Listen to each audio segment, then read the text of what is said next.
दोस्तों, आज हम आपको सुनाने जा रहे हैं एक ऐसी कथा जो सिर्फ प्रेम की नहीं, भक्ति की नहीं, बल्कि त्याग, साहस और भगवान के प्रति अद्वितीय विश्वास की मिसाल है। यह है भक्त शिरोमणि मीराबाई और उनके आराध्य श्री कृष्ण जी की अमर कथा, जो हमें सिखाती है कि सच्चा प्रेम न समय देखता है, न परिस्थितियाँ, न ही संसार की मर्यादाएं। वह तो बस भगवान के चरणों में समर्पण चाहता है। मीरा का जन्म राजस्थान के मेड़ता नगर में हुआ। बचपन में ही उन्होंने श्री कृष्ण जी को अपना पति और अपना जीवन मान लिया।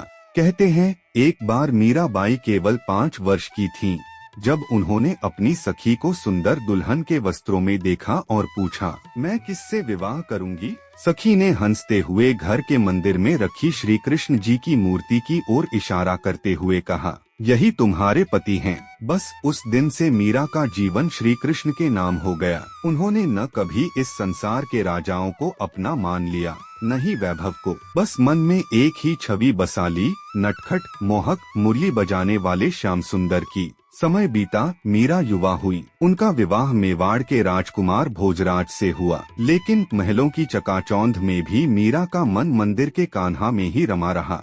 जहाँ राजमहल की स्त्रियां श्रृंगार करती, वहाँ मीरा कृष्ण भजन में डूबी रहती। जहाँ महल में युद्ध की बातें होती, वहाँ मीरा मुरली की तान सुनने की कल्पना करती। इससे महल के लोग असंतुष्ट होने लगे। राजकुमारी होकर साधु संतों के संग बैठना उन्हें अशोभनीय लगता।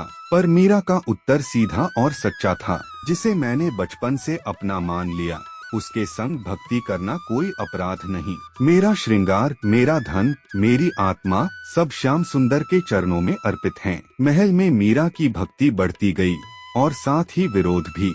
एक दिन उन्हें जहर का प्याला भेजा गया, सोचकर कि पीते ही प्राण चले जाएंगे और यह भक्ति समाप्त हो जाएगी। परंतु मीरा ने मुस्कुराते हुए श्री कृष्ण जी का स्मरण कर वह प्याला पी लिया। कहा जाता है, वह विष अमृत बन गया। मीरा ने यह अनुभव किया कि जब तक मन पूरी तरह भगवान में लीन हो, तब तक संसार का कोई भी जहर उसे हानि नहीं पहुंचा सकता। मीराबाई ने अपने गीतों में बार बार अपनी पीड़ा और प्रेम व्यक्त किया। पायो जी मैंने राम रतन धन पायो, मेरे तो गिरधर गोपाल दूजा ना कोई। उनकी आंखों में बस एक ही सपना था, कान्हा के साथ मिलन का। राजमहल, सोने चांदी, राजसी सम्मान, सब उनके लिए महत्वहीन था।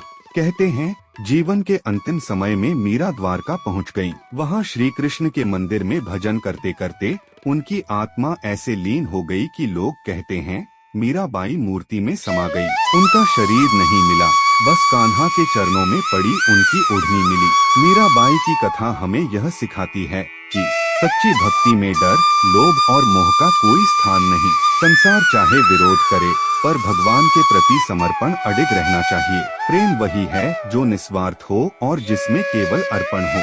दोस्तों, मीराबाई और श्री कृष्ण जी की यह कथा केवल एक भजन गायिका या भक्त की कहानी नहीं, बल्कि उस प्रेम की मिसाल है जो हर इंसान के भीतर छुपा है, बस उसे जागृत करने की आवश्यकता है। हम भी यदि जीवन में मीरा की तरह प्रेम, धैर्य और समर्पण अपना लें, तो हर कठिनाई अमृत बन सकती है।